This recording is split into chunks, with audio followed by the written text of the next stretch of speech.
வாழ்க வையகம், வாழ்க வையகம், வாழ்க வளமுடன். குரு வாழ்க, குருவே துணை.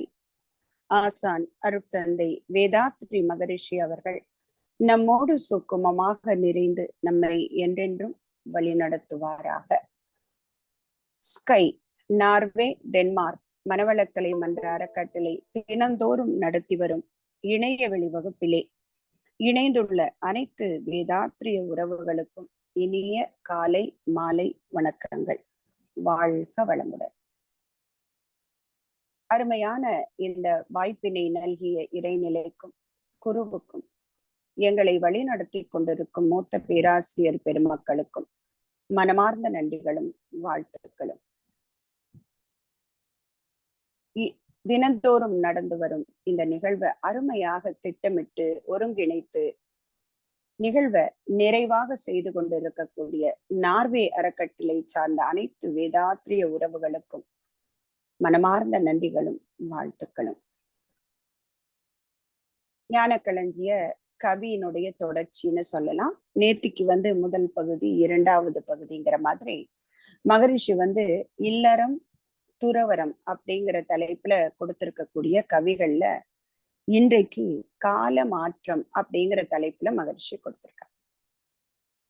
இப்ப இதுவரைக்கும் பார்த்த அந்த இல்லறம் துறவரம் சம்பந்தமான கவிதையில இல்லறம் என்பது எவ்வளவு முக்கியமானது,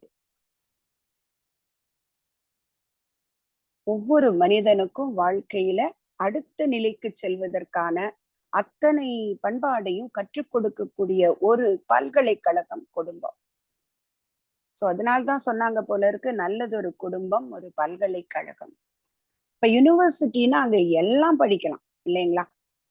அந்த யூனிவர்சிட்டின்னு சொல்லக்கூடிய ஒரு அமைப்புக்குள்ள எல்லா கல்வியும் கற்றுக் கொடுக்கப்படும். Arts, science, maths, chemistry, physics அப்படின்னு எல்லாம் இருந்தாதான் அந்த யூனிவர்சிட்டி அப்படின்னு சொல்லி போடுவாங்க. இப்ப அதே மாதிரி பல்கலைக்கழகம் சொல்லக்கூடிய இந்த குடும்பம் எல்லாத்தையும் கத்துக் கொடுக்கும். இந்த பிறப்பு இறப்பு இடை உணர்தல் இயக்கமாகி சொல்றாங்க இல்லையா, நீதி நெறி உணர் மாந்தராகி வாழும் நிலை உணர்ந்து தொண்டாற்றுவதற்கான அனைத்து பண்பாடையும் கற்றுக் கொடுக்கக்கூடியது குடும்பம். சரி, ஆனா ஒரு காலத்துல என்ன பண்ணினாங்க?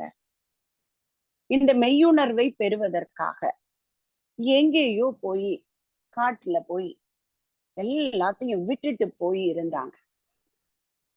அப்ப துறவு அப்படிங்கிறதுக்கான உண்மையான பொருள் என்ன இல்லையா? இல்லறத்துல இருக்கிறவங்களுக்கு இது கிடையாது அப்படின்னு ஒரு காலத்துல வைக்கப்பட்டது. ஆனா அதற்கு பின்னாடி இருக்கக்கூடிய காரணத்தை தெரிஞ்சுக்கிட்டோம் அப்படின்னு சொன்னா இன்னைக்கு வேதாத்ரி மகரிஷி கொடுத்திருக்கக்கூடிய மிகப்பெரிய புரட்சியை நாம புரிஞ்சு கொள்ள முடியும். உடல்ல இருக்கக்கூடிய உயிரினை உணர்ந்து தான் யார் என்பதை உணர்வதற்கான வழிமுறை என்ன? மகரிஷி ஒரு பாடல்ல சொல்லுவாங்க, எல்லாருக்குமான கேள்விக்கான பதில் தன்னை அறிவதாக இருந்தாலும் சரி, தன்னை படைத்ததாக நாம நம்புகிற கடவுளை பற்றி அறியணும்னாலும் மனிதனுக்கு கேள்விக்கு விடை தேவை. ஆனா அந்த இரண்டுக்கும் ஒரே விடைதான் அப்படின்னு மகரிஷி சொல்றாங்க. உன்னையோ கடவுளையோ அறியவென்றால் ஒரு குறுக்கு வழி உண்டு. தன்னை அறிந்து அந்நிலையில் நிலைத்து வாழும் தனிக்கருணை வடிவான குருவடைந்தால். சரி, முதல்ல குருவை அடைஞ்சிட்டோம். ஏற்கனவே பழைய சங்க காலத்துல புராண காலத்துல நம்முடைய முன்னோர்கள், முனிவர்கள், ரிஷிகள் இவங்களுடைய வரலாறெல்லாம் பார்க்கும்போது எல்லாருக்கும் குரு என்பவர் ஒருவர் இருந்திருக்கிறார். சோ அது கரெக்ட். மகரிஷி சொல்றாங்க, தன்னை அறிந்து அந்நிலையில் நிலைத்து வாழும் தனி கருணை வடிவான குருவை அடைய வேண்டும். சரி, அடைஞ்சிட்டோம். அதுக்கப்புறம் எப்படி குரு உணர்த்துகிறார்? அந்த கேள்விக்கான பதில குரு எப்படி சொல்லி கொடுக்கிறார் அப்படிங்கிறத மகரிஷி அடுத்த வரிகள்ல சொல்றாங்க. அந்த குரு அன்னை வயிற்று அடைந்து உருவாய் உடலாய் வந்த ஆதி கருவை புருவத்திடை உணர்த்துகிறார். முதல் படி என்ன? தன்னை அறியணும்னா தனக்குள்ள இருக்கக்கூடிய உயிரை உணரணும். அதுக்கு என்ன பண்ணணும்? அந்த மூலாதாரத்தில் இருக்கக்கூடிய உயிர் சக்திய, அதுதானே நம்ம அன்னை வயிற்றிலிருந்து வருவதற்கு காரணம். அன்னை வயிற்று அடைந்து உருவாய் உடலாய் வந்த அந்த ஆதி கருவை எங்க கொண்டு வந்து வைக்கணும்? புருவத்திடை உணர்த்த, பின்னை நீ அவ்விடத்தில் நிலைக்க. உந்தன் பேதமற்ற நிலை கடவுளாய் நிற்கும். ஒரு கேள்வியில தொடங்கினாங்க, இன்னொரு கேள்வியோட பதில்ல முடிச்சுட்டாங்க. தன்னை அறிவதற்காக தொடங்கிய கேள்வி தனக்குள்ளே இருக்கக்கூடிய உயிரை உணர்ந்து அந்த நிலையிலேயே நிலைத்து நிற்க நிற்க நிற்க பிரபஞ்ச ரகசியம் உணரப்படும். அப்படி உணர்ந்துட்டா கடவுள் தன்மை என்பது எனக்குள்ள மட்டுமில்ல, எல்லா இடத்திலையும் வியாபித்திருக்கு. அந்த நான் அப்படிங்கிற தனிப்பட்ட எண்ணம் வேறுபாட ஒழிக்கணும். உந்தன் பேதமற்ற நிலை கடவுளாய் நிற்கும். அங்கே அதுதான் ரொம்ப ரொம்ப ரொம்ப முக்கியமான ஒரு வார்த்தை, கீவேர்டுன்னு சொல்லுவாங்கல்ல, அந்த பேதமற்ற நிலை.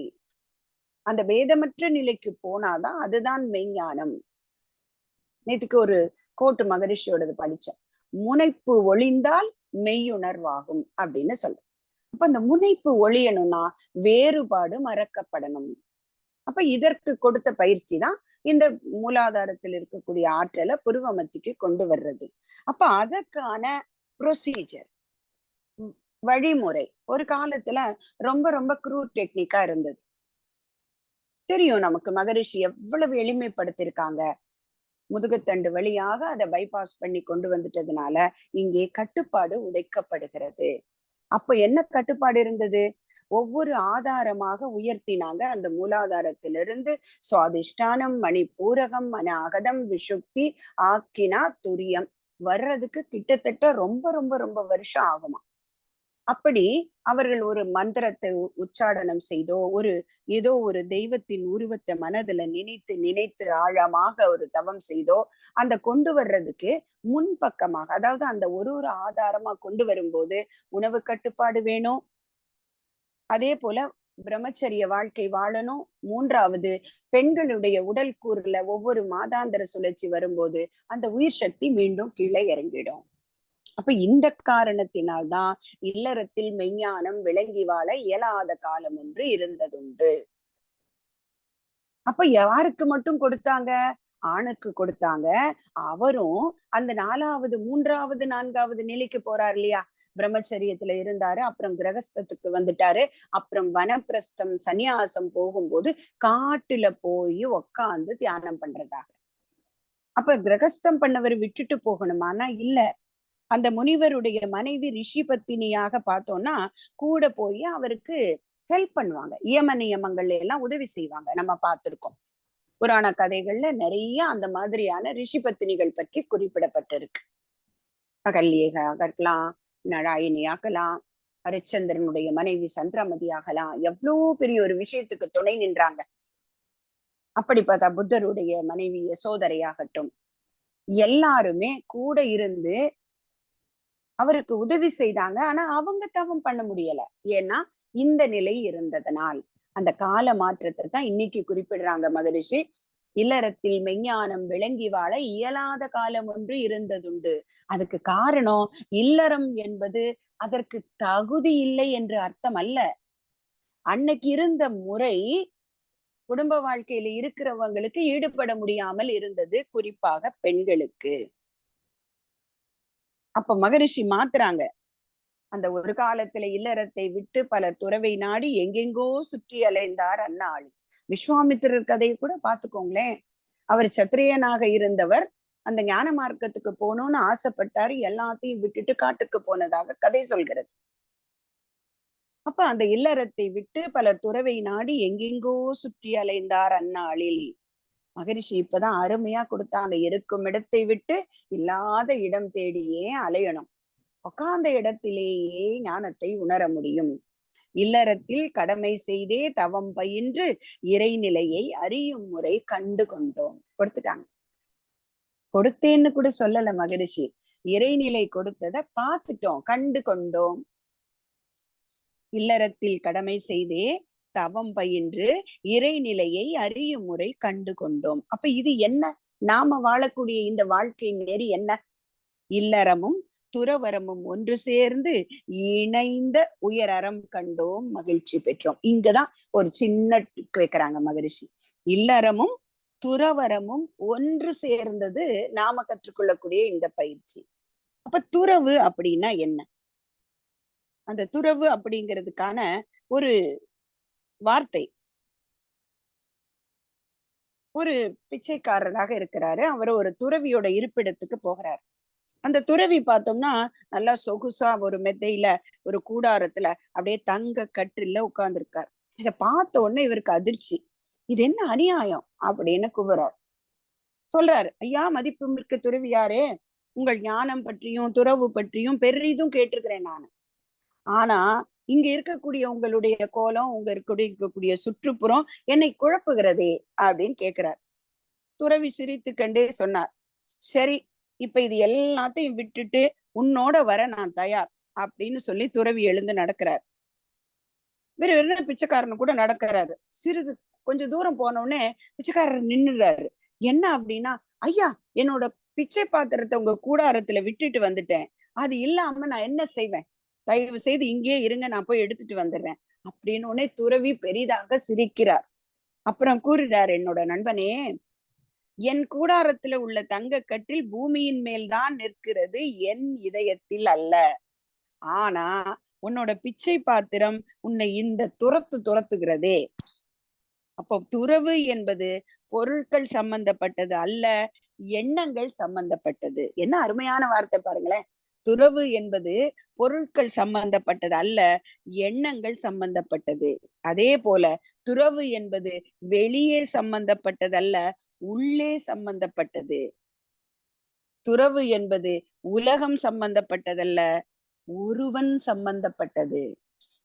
அப்போ உலகத்துல இருக்கிறது பற்று இல்ல, நம்ம மனசுல உலகம் இருப்பதுதான் பற்று. வேதாத்திரியம் கொடுக்கக்கூடிய கருத்தை ஒரு சாராம்சம் பாருங்க. நாம உலகத்துல இருக்கிறது பற்று இல்ல, நமக்குள்ள உலகம் இருக்கிறது தான் பற்று அப்படின்னு சொல்ற. அப்ப நம்ம மனசுல இருந்து உலகம் மறைந்து விட்டால் அதுதான் துறவு. அப்ப காட்டுக்கு போகணுமா? வேணாம். மகரிஷி சொல்லுவாங்க இல்லையா, ஒரு ஒரு ஒரு மனிதர் எனக்கு குடும்ப வாழ்க்கையே வெறுத்துடுத்து சாமி, நான் அப்படியே போய் வெளியில துறவு மேற்கொண்டு சன்னியாசம் வாங்கிட்டு போலான்னு நினைக்கிறேன். சுவாமிஜி எங்கேயுமே அப்செக்ட் பண்ணல. பாப்பா நாளைக்கு நம்ம 2 பேரும் சேர்ந்தே போவோம் அப்படின்னு சொல்லிட்டு மறுநாள் அதுக்காக நான் ரெடி பண்ணிட்டு போகும்போது, ஆமா சரி போனா பசிக்குமே, சாப்பாட்டுக்கு என்ன பண்றது? யார்கிட்டயாவது கை நீட்டி வாங்க வேண்டியதுதான். அப்போ சொல்றாங்க மகரிஷி பஞ்சு, ஏன் இந்த யாருகிட்டயோ கை நீட்டுறத வீட்டுல மனைவி கிட்ட கை நீட்டினா சந்தோஷமா வாழ்ந்துட்டு போலாமே. எவ்வளவு மாற்றம் பாருங்க அவருக்குள்ளே உணர்த்தியது. அப்போ நாம உலகத்துல இருக்கிறது பற்று அல்ல, உலகம் நமக்குள்ள இருந்தா தான் பற்று. அப்ப துறவுங்கிறது தனியான ஒன்று அல்ல, எங்க இருந்தாலும் அந்த டிட்டாச்டு அட்டாச்மெண்ட்.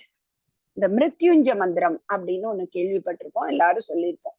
திரியம்பகம் யஜாமகே சுகந்திம் புஷ்டிவர்தனம் உர்வாரூகமிவ பந்தனாத் மிருத்யோர் முக்ஷியமாமிருதாத். நான் சரியா ஸ்பெல் பண்றதா தெரியல, சமஸ்கிருதம் தெரிஞ்சவங்க மன்னிக்கணும். அது சொல்லுவாங்க தேவலிபி, அதை சரியா உச்சரிக்கணும் அப்படின்னு சொல்லுவாங்க. சோ அதுல இந்த துறவுக்கான விஷயம் அழகாக சொல்லப்பட்டிருக்கு. அது நிலையாமை தத்துவத்தை உணர்ந்து ஒரு மனிதன் மரணத்துக்கு அஞ்சாத கடமையோட இருக்கணும் அப்படிங்கிறத வலியுறுத்தக்கூடிய மந்திரம் அப்படின்னு சொல்லுவாங்க. அதுக்கு பேரு மிருத்யுஞ்ச மந்திரம்.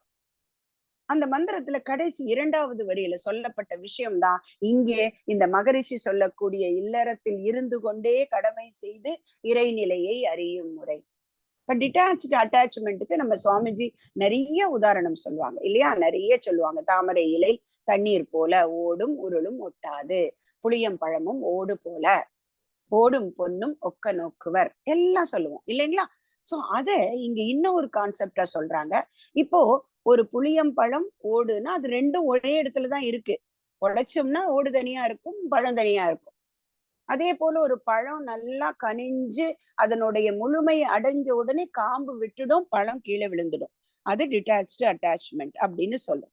ஆனா அந்த இடத்துல காம்பு விடுகிறது, பழம் விழுகிறது. பழம் தான் காம்புல இருந்து தன்னை பிரித்து கொண்டு விழுகிறது இல்லையா, இதுதான் கான்செப்ட். ஆனா இந்த மந்திரத்துல சொல்றாங்க பாருங்க, உர்வாரூகமிவ வந்தனாத்னு சொல்றாரு. உர்வாரூகம்னா வெள்ளரி பழமா. இப்போ மற்ற பழங்கள் எல்லாம் காம்பு மரத்துல இருக்கும், பழமும் மரத்துல இருக்கும். காம்பு விட்ட உடனே, அதாவது பழம் பழுத்த உடனே காம்புல இருந்து பிரிஞ்சு கீழே விழுந்துடும். ஆனா வெள்ளரி பழமும் அதை ஒட்டி கொண்டு இருக்கக்கூடிய அந்த கொடியும் இரண்டுமே தரையில தான் இருக்கும். ஆனா பழம் முழுமையாக அது ஒரு முற்று பெற்ற நிலைக்கு அடைஞ்ச உடனே கொடி தானா கழண்டு போயிடுமா. பழம் தனியா எங்கேயும் விழாது. பழம் அதே இடத்துலதான் இருக்கும்.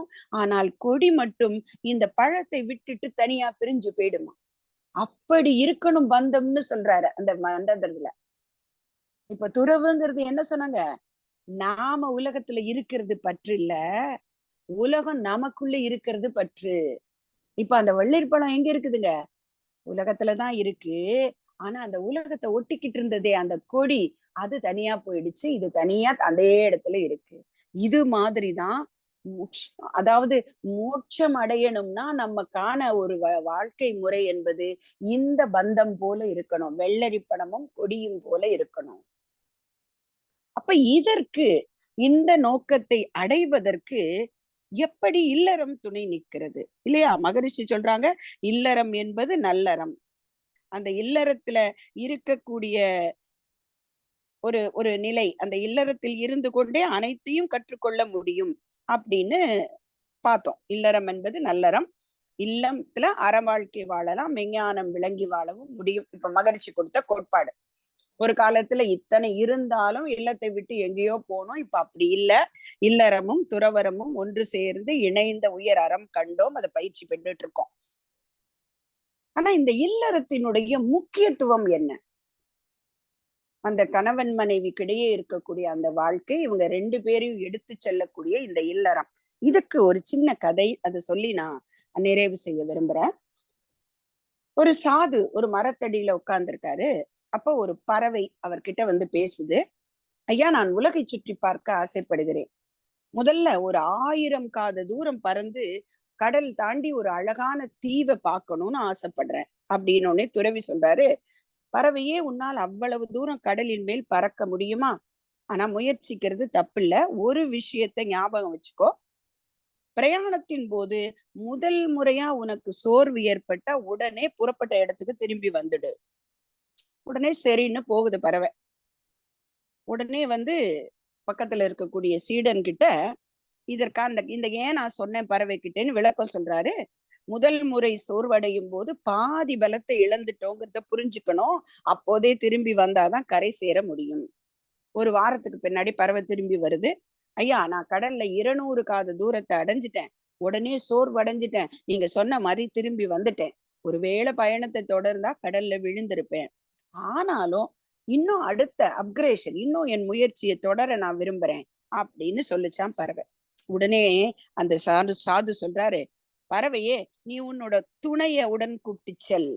உன்னுடைய துணைய, வாழ்க்கை துணைய கூட்டி செல். பறக்கும் போது 2வது முறையாக சோர்வடைந்தவுடன் திரும்பி வா அப்படின்ச்சான். 15 நாள் கழிச்சு பறவைகள் திரும்பி வந்திருக்கு. ஐயா, எங்களால கடல்ல 400 காத தூரம் பறக்க முடிந்தது. நீங்கள் சொன்னபடி 2வது முறை சோர்வடைந்தவுடன் திரும்ப வந்து விட்டோம். தொடர்ந்து பறந்திருந்தால் கடல்ல இருந்திருப்போம். ஆனா இன்னமும் என்னோட கோல் என்னது? 1000 காத தூரம் தண்டி அழகான தீவை பார்க்கணும். இதுக்கு என்ன வழி? உடனே 3வது வழி சொல்றாரு. பறவைகளே, நீங்க கையில நான் ஒரு குச்சியை கொடுக்குறேன். இந்த குச்சியை கையில எடுத்துட்டு போங்க. சோர்வு ஏற்படும் போதெல்லாம் இந்த குச்சியை கடல் தண்ணீர்ல போடுங்க. அது மிதக்கும். அந்த குச்சியின் மீது அமர்ந்து ஓய்வெடுங்கள். களைப்பு தீர்ந்தவுடன் மீண்டும் குச்சியோடு பறந்து செல்லுங்கள் அப்படின்னார். பறவைகள் பறந்தது.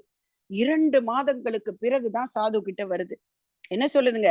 உங்க ஆசையினால 1000 காத தூரத்திற்கு அப்பால் உள்ள தீவை சென்று பார்த்துட்டு வந்துட்டோம். குச்சியின் உதவியினால சோர்வடையும் போதெல்லாம் ஓய்வெடுத்தோம்னு சொல்லுது.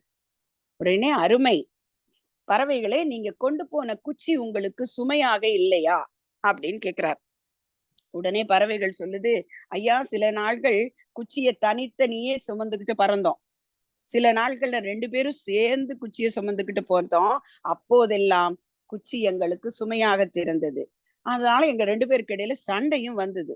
ஆனா கடல்ல குச்சியை போட்டுட்டு அது மேல ஓய்வு எடுக்கிறோம் பாத்தீங்களா, அப்பதான் தெரிஞ்சது நாங்க குச்சியை சுமக்கல, குச்சி தான் எங்களை சுமக்கிறது, காப்பாற்றுகிறது என்ற உண்மை புரிந்தது அப்படின்னு சொல்லிட்டு பறந்து போயிடுச்சு பறவை. இப்போ சாதுவை பாக்குறாரு சீடன். இதுல இருந்து நீங்க எனக்கு என்ன சொல்ல விரும்புறீங்க? ஞானி சொல்றார், சீடா, பறவை முதல்ல தனியா பறந்த போது எளிதா சோர்வடைந்தது. துணையோடு பறந்த போது இன்னும் கொஞ்சம் தூரம் சோர்வடையாம பறந்தது. அதற்கு காரணம் துணை. ஆனாலும் இலக்கை அடைய முடியல. அந்த துணை வாழ்க்கை துணையாகத்தான் இல்ல இருக்கணும்னு அவசியம் இல்லை. எந்த உறவாக இருக்கலாம், கூட ஒருத்தரை கூட்டிட்டு பறக்கிறோம். ஆனால் இலக்கை அடையணும்னா ஒரு குச்சி தேவைப்படுகிறது. அந்த கருவியாக இருக்கக்கூடிய குச்சி தான் ஓய்வை கொடுத்தது, சண்டையை கொடுத்தது, பல நேரத்துல சுமையா தெரிஞ்சது. ஆனா அந்த உதவியை கொண்டுதான் அந்த பறவைகள் இலக்கை அடைஞ்சது. பறவைகளுக்கு குச்சியை போல மனிதர்களுக்கு இல்லறம் கருவியாகிறது. அப்ப சம்சார சாகரம்னு சொல்றோமே, அந்த பிறவி கடலை கடக்க கடல்ல குதிக்க வேண்டாம், நீந்த வேண்டாம்.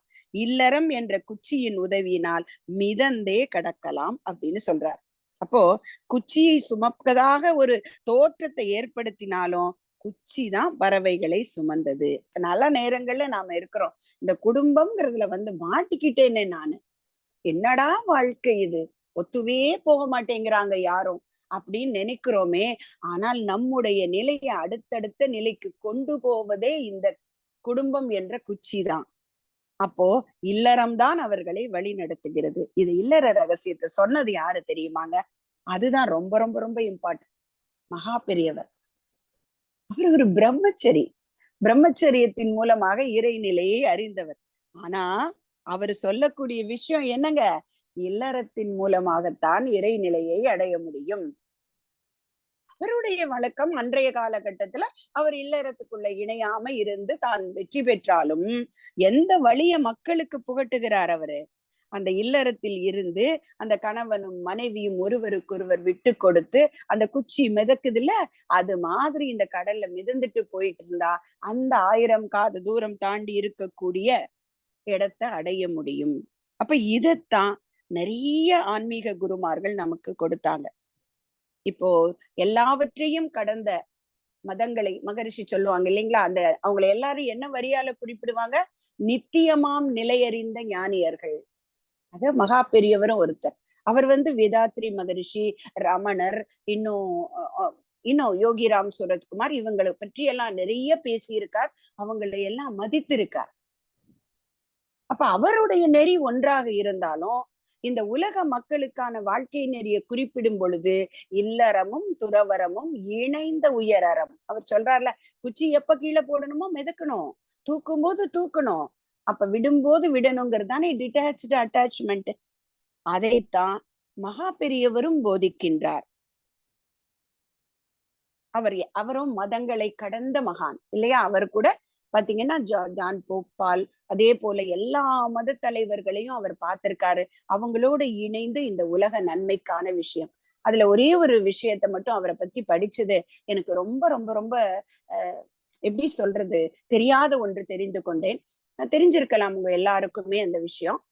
அந்த பக்கத்துல சங்கர மடத்துக்கு பக்கத்துல இருக்கக்கூடிய ஒரு மசூதி, அந்த மசூதியில இருக்கிறவங்க அந்த இடம் இவங்களுக்கு இதான் இருக்கும்னு அந்த மடத்துக்கு கொடுக்கறதுக்கு முன் சொல்ல வந்தாங்களாம். அப்போ அவர் சொன்னாராம், எனக்கு தினம் தோறும் அந்த பாங்கு அப்படின்னு சொல்லுவாங்க இல்லைங்களா, அங்க இருக்கக்கூடிய பாங்கொலியில் நான் அல்லாவிடம் இருக்கின்றேன், நீங்க 5 வேளை தொழுவது எனக்கு இறைவனையை உணர்த்துகிறது, நீங்க இங்க இருந்து போகக்கூடாது, அந்த இடத்தை நான் வாங்க மாட்டேன் அப்படின்னு சொன்னாராம்.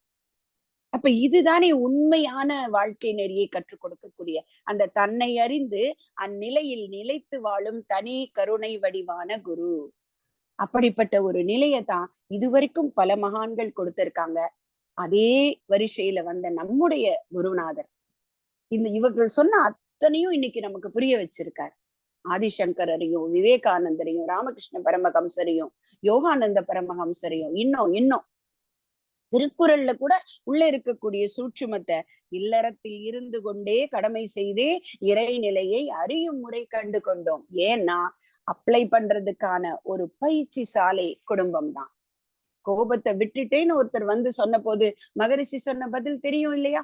உங்கள் மனைவியிடம் எழுதி வாங்கிட்டு வாங்கன்னு சொன்னாங்களாம். அப்ப குடும்பம் என்பது நமக்கான பரிசோதனை சாலை, ஒரு குவாலிட்டி கண்ட்ரோல் டிபார்ட்மெண்ட். நாம ஓகேயா அப்படிங்கிறது எங்க தெரியும்னா நம்முடைய குடும்பத்துல தான் தெரியும். குடும்ப அமைதிங்கிற கிராஃப் தான் மனவளக்கலையை எந்த அளவுக்கு நாம நமதாக்கி கொண்டு இருக்கிறோம் அப்படிங்கிறதுக்கான அடிப்படையான சாட்சி. அப்ப நம்முடைய கிராஃப் குடும்ப அமைதியில, மற்றவர்களோட நாம காட்டக்கூடிய அன்பும் கருணையில கண்டிப்பாக வெளிப்பட வேண்டும். குறை காணும் பழக்கத்தை விட்டு நல்ல குணங்களையே பாராட்டும் பண்பு கொள்ளணும்னா நிறைவாக வெற்றியோடு அமைதி கண்டு வாழ நில உலக மக்களிடம் அன்பு காட்ட வேண்டும் என்ற குருவின் தத்துவத்தின்படி வாழ்வோம். இந்த இல்லறம் துறவரம் என்ற அருமையான ஒரு பாடலுக்கு விளக்கம் அளிக்க வாய்ப்பளித்த அன்புள்ளங்களுக்கு நன்றி பாராட்டி அமைகிறேன். நன்றி. வாழ்க வளம். மிக்க நன்றி அம்மா.